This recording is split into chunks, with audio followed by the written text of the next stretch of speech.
Hey there everyone, this is Samuel Johnson and welcome back to the Spider-Verse Retrospectives, and today we're going to be concluding our discussion on the Edge of Spider-Geddon miniseries as we take a look at Edge of Spider-Geddon number 4. So, on Thursday I promised that today's Spidey would be kind of a doozy, and well, as I said on Thursday, today's particular Spider-Man is a version of the webhead from a world where he is not Peter Parker, but Norman Osborn, and well, it's not like we haven't seen worlds where an Osborn hasn't taken up the Spider Mantle before. In the pages of Web Warriors, we were introduced to the Spider-Goblin, a version of Harry Osborn from a world where his father became the Goblin, took over New York, and passed those abilities on to his son, who got even more powered up when he was bitten by the typical radioactive spider and got spider powers. But, of course, that version was just as crazy as any other goblin in the multiverse. But today's foray into the multiverse offers us a different take on that. In this case, this version of Norman Osborn was never the Green Goblin. In fact, the whole gimmick with this universe is that in place of the Green Goblin, he just became Spider-Man. Got all the typical spider powers, donned the suit, defended New York and all that crap. And, well, if you think that Norman Osborn being Spider-Man has actually made him a good person and a firm believer in the mantra of with great power there must also come great responsibility, you're wrong. Yeah, while the exterior may look different on the inside, it's still Norman Osborn. And essentially, his Spider-Man is just a villain with good PR, because while on the outside he claims to defend New York, on the inside he's just as maniacal, greedy, and psychotic as he is in the main Marvel universe. It's just that instead of being a goblin, he's a spider. And well, just like in the main Marvel universe, this particular version of Norman is up to something a little shady. Something that has kind of resulted in the death of this world's Peter Parker, who was working at Oscorp at the time. And well, the reason for that death is because Peter was looking into this weird thing, and well, he and this world's Harry Osborn were kind of coordinating to kind of take Norman down from behind the scenes, because, well, thanks to Norman's PR, and most likely because of his advantages as Spider-Man, Oscorp has become a much bigger corporation in this reality, essentially seeding itself into every facet of New York: transportation, food, and probably some other things that we're not told about in the story. But put simply, Oscorp's a big name, and of course, with Norman at the top, he's of course raking it in. But whatever this secret project is, Norman has, in Peter's own words, put all of his eggs in one basket, and ultimately, if it goes down, Oscorp goes with it. So whatever it is he's planning, it's something big. And so that's what Peter and Harry were hoping to try and figure out before sadly Peter was killed. However, when Peter died, he did manage to send out one last Hail Mary, a letter that he sent to Harry that acts as the narration for the comic, and it's just pretty much Peter telling Harry that he's been killed and that Norman's up to something, and from there he just pretty much tells Harry where he needs to go and what he needs to do in order to take Norman down, while also giving in some nice narration as Peter kind of gives some last words to Harry, talking about how Norman likes to make them think they have no choices, but they do have choices, they just need to take them, and that if there is an afterlife, he'll let Harry know in some way, and that he loves him. That he loves him. I'm guessing like a friend, but either way, it's nice. Either way, it is actually pretty nice. It is pretty nice. Although one aspect of the letter is that he wants Harry to try and sneak into Oscorp, and Harry doesn't do that. It says pretty much the story actually does open with Harry taking a car straight to the Oscorp building. Well, okay, that's not where it actually begins, but for the sake of keeping things simple, that's where we're going to start these things. As he goes into Oscorp, and it turns out Norman actually has been expecting his son, as in a secret room at the top of the Oscorp building. We see Norman just kind of watching security cameras through various monitors, and it's here we actually see him in his Spider-Man costume, which, let me see if I can find a good picture of it. Hold on, let me just go in the back here. Yeah.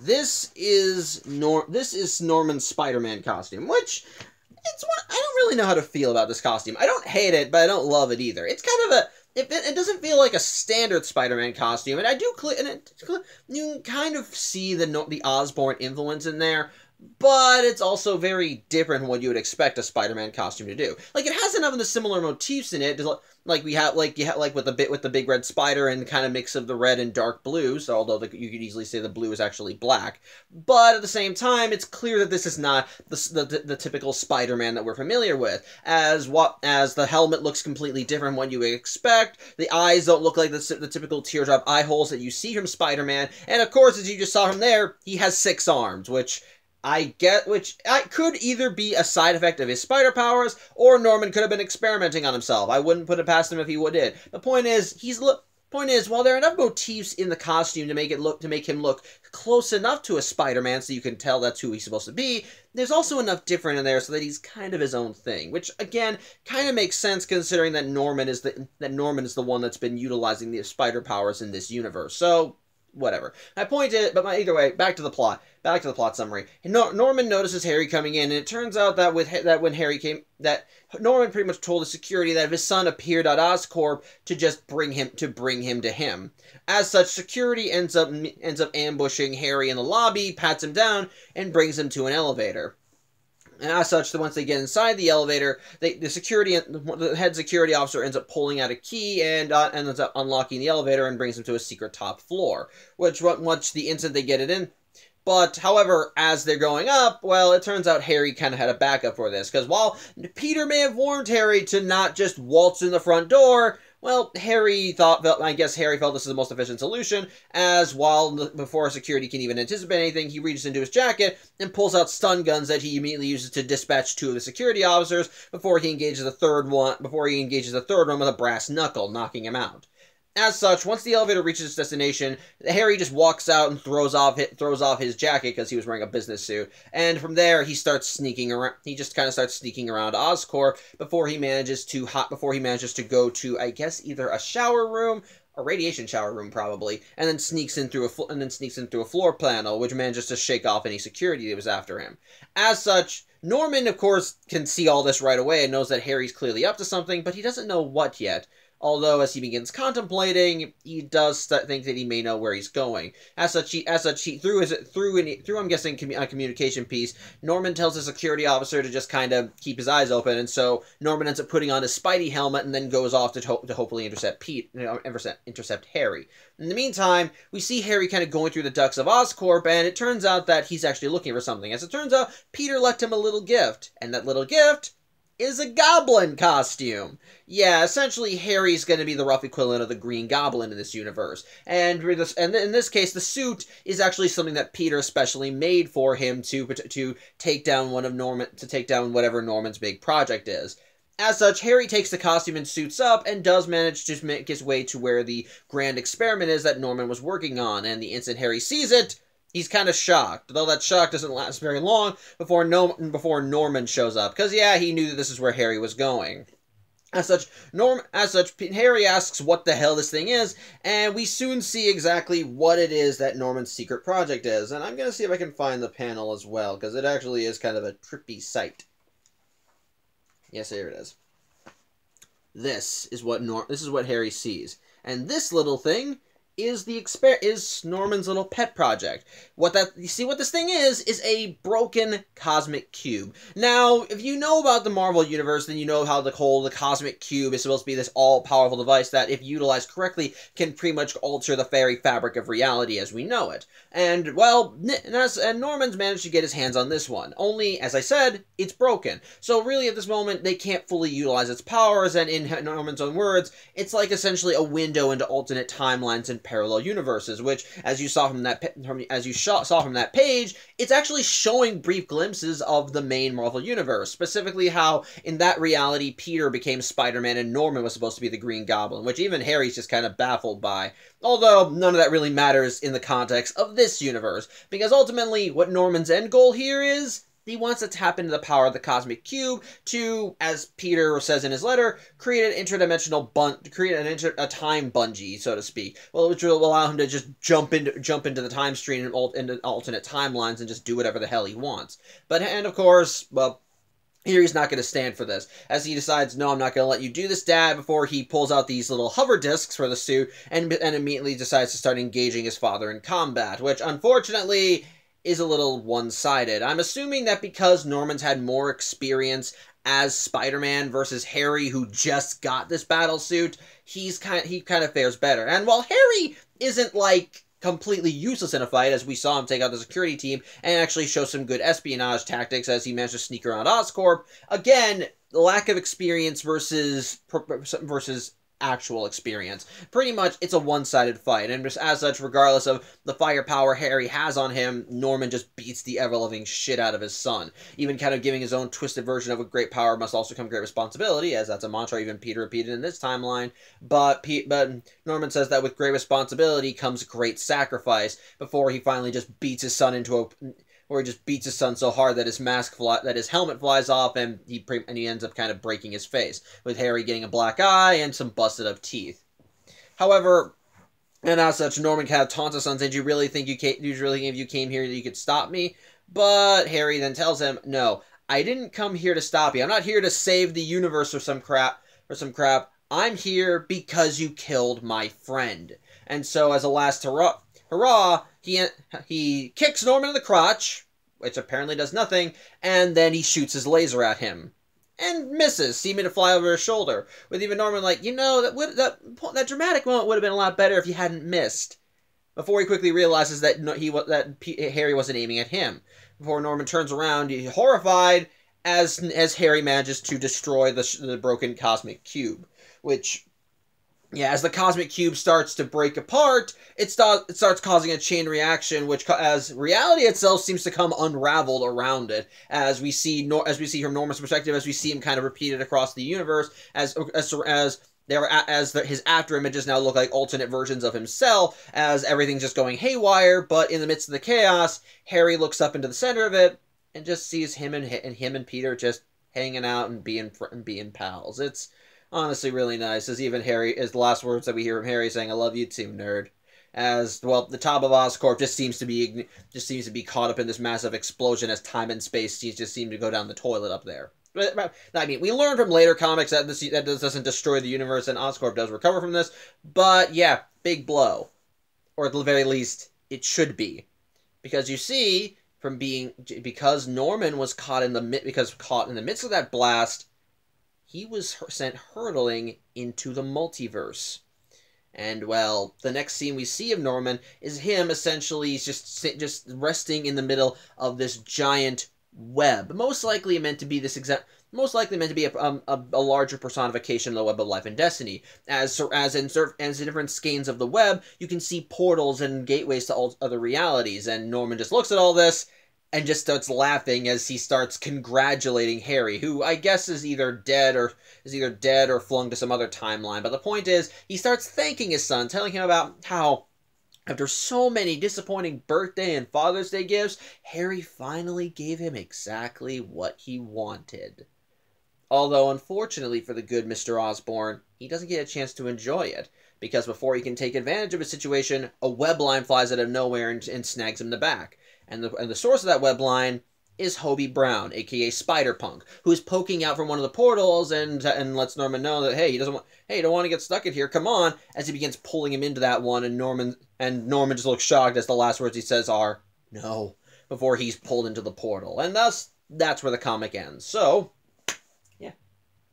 Okay, my thoughts on this story, it's an interesting little story. This one definitely kind of reeks more of spy and espionage, especially considering how the main focus is Harry trying to sneak into Oscorp and figure out what their dirty little secrets are.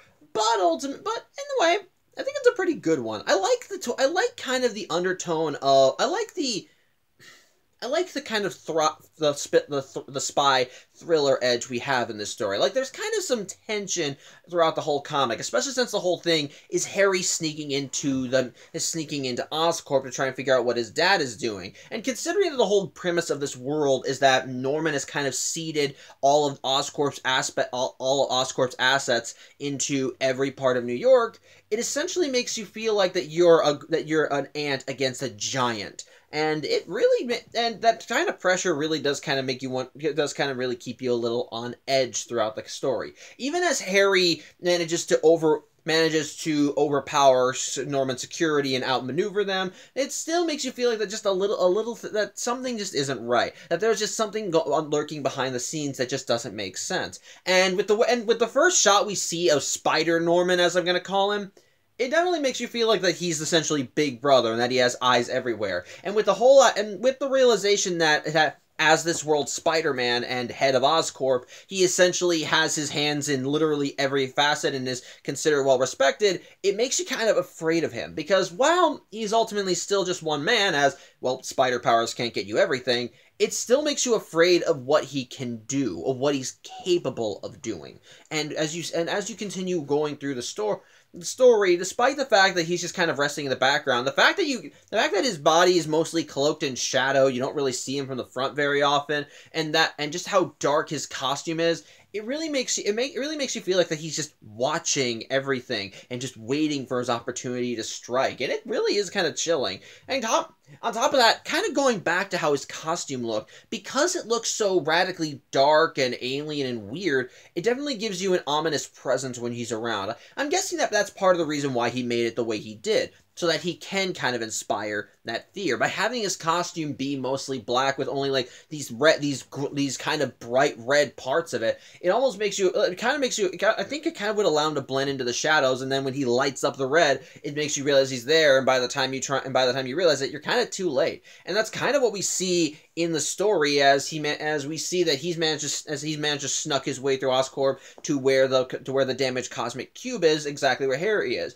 And Harry didn't even realize he was there until Norman said something. So it kind of works well. It kind of works well, and as such, all that really combined, it really gives you a picture of just how much of a threat this version of Norman truly is. Because ultimately, like I said, despite the fact that he's this world's Spider-Man, underneath the mask, he's still Norman Osborn. He's still the same twisted, megalomaniacal maniac that we know in the main Marvel timeline. Only in this case, he has spider powers. And so kind of combine that aspect with Norman's all own capabilities. Because Norman's a genius. He's a businessman, a financier. He knows how to play the game, so to speak, and kind of move the pieces around the board so that they eventually get him what he wants.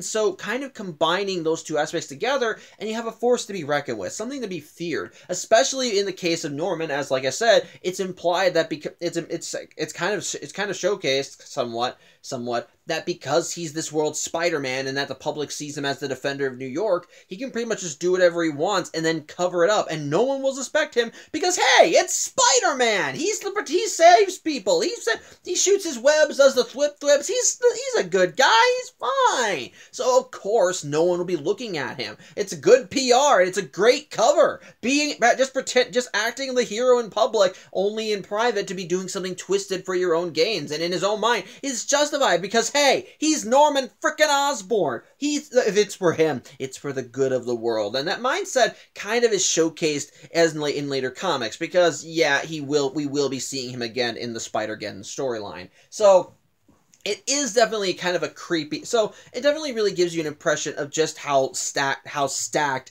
the deck is against you if you choose to go up against this asshole. And as such, it kind of makes all of Harry's infiltration definitely kind of make you just feel like it definitely makes you feel on edge as Harry continues infiltrating in. On top of that, add on the fact that the narration throughout the comic is the letter that Peter left Harry, explaining how he's probably dead right now, and that Harry needs to go in and take care of it. It really gives you an impression just how bad things are. That Peter knew this is probably going to happen, and thus he had to set a backup plan in mind, which, what I like is that it does kind of give you hope, because in certain parts of the letter, you can see that typical Parker sense of humor shine through. Like when he talks about how, it's like, if you're reading this, I'm dead, and unless I got hit by a car or choked on my food, you can probably blame your dad. Actually, considering that he owns major transportations and food distribution, then you can probably still blame him anyway. I like that. It's funny, and even throughout the letter, he kind of keeps it going. Like as he gets to the point in the letter where he tells Harry, you need to sneak in, pretend to be a janitor or something. Don't just waltz in the front door. That'd be stupid. And that narration is going as Harry walks through the front door and is escorted to an elevator by security. I love that. It's funny. It's a nice little juxtaposition of everything.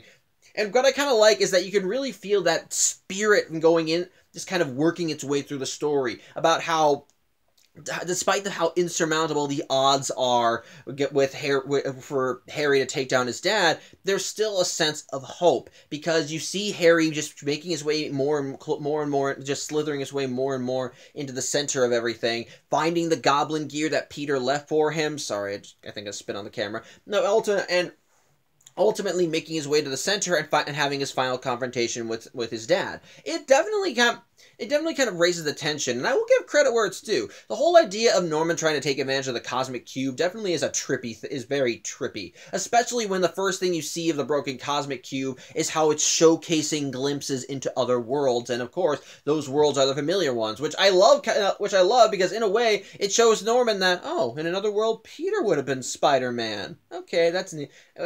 Okay, that's neat. And obviously, from Norman's perspective, that wouldn't matter, because, well, that's not his world. This is his world. And even if he fought that Spider-Man, he could probably take him. He's still Peter, after all. Again, I like that. But it also does kind of help emphasize the whole Osborn is rotten no matter the timeline shtick, which, he kind of is. He kind of is.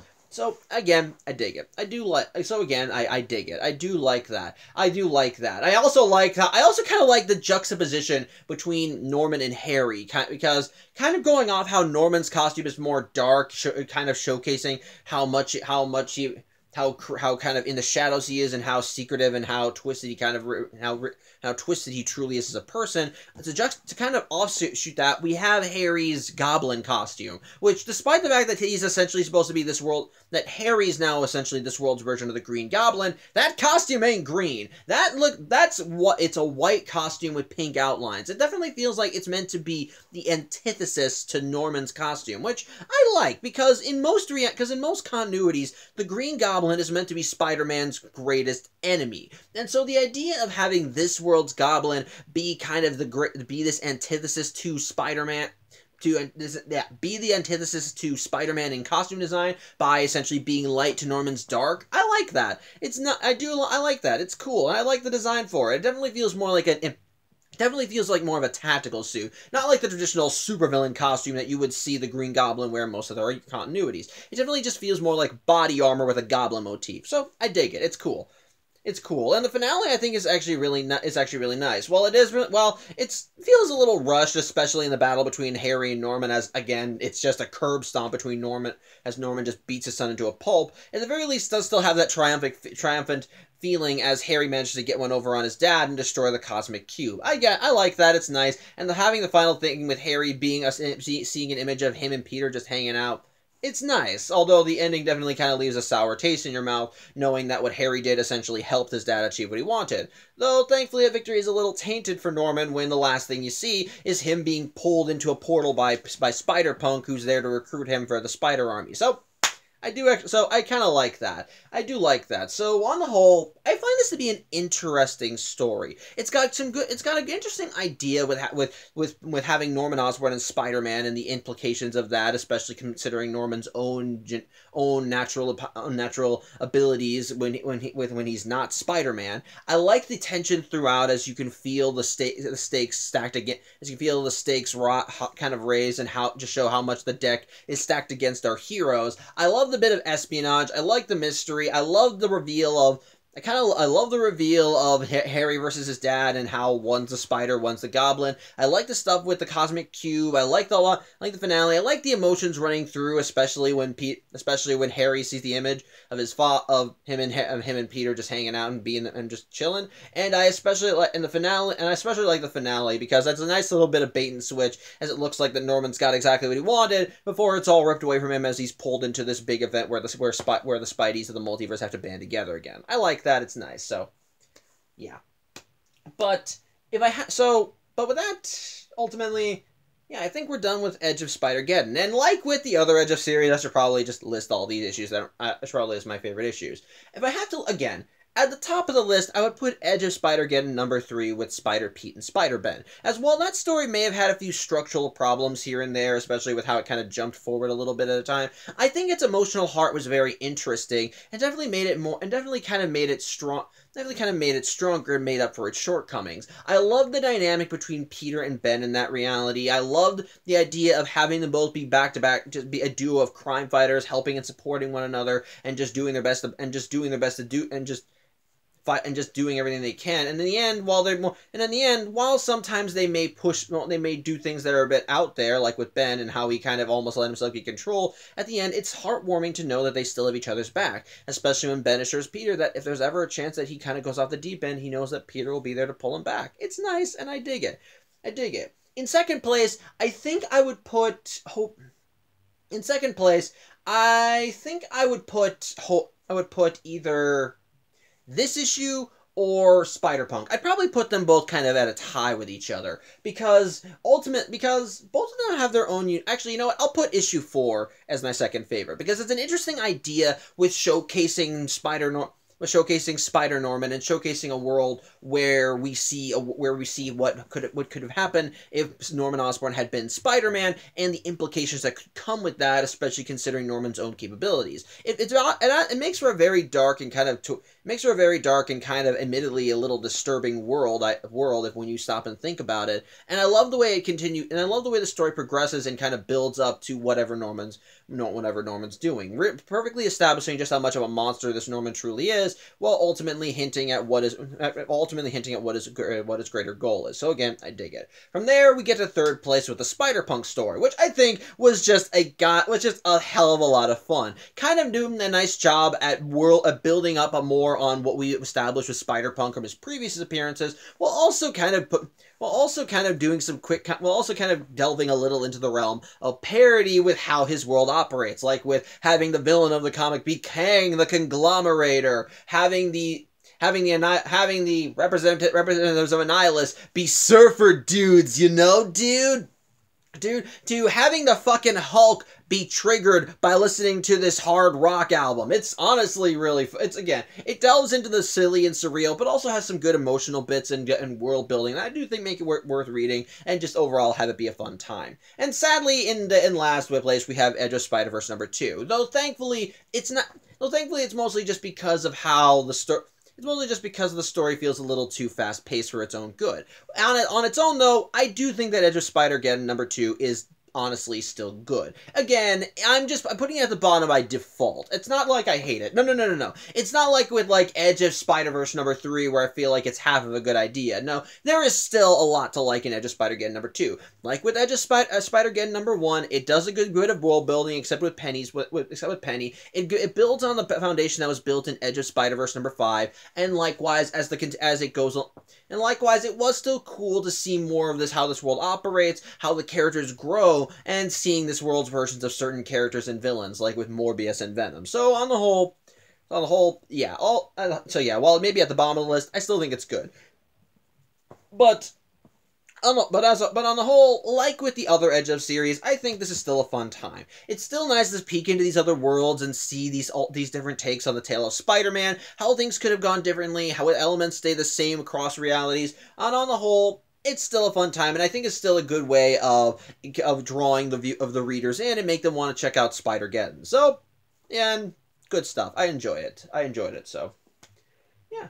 But we're still not done with this trade. As I mentioned, there's still one more issue left in this thing before we can actually get to Spider-Geddon proper, and next time we meet, it's time we meet another key player in that storyline, as we peek in on the life of one Otto Octavius, aka the Superior Octopus. So, till then, I hope you have a good Saturday. I hope to see you on Tuesday, and as always, take care.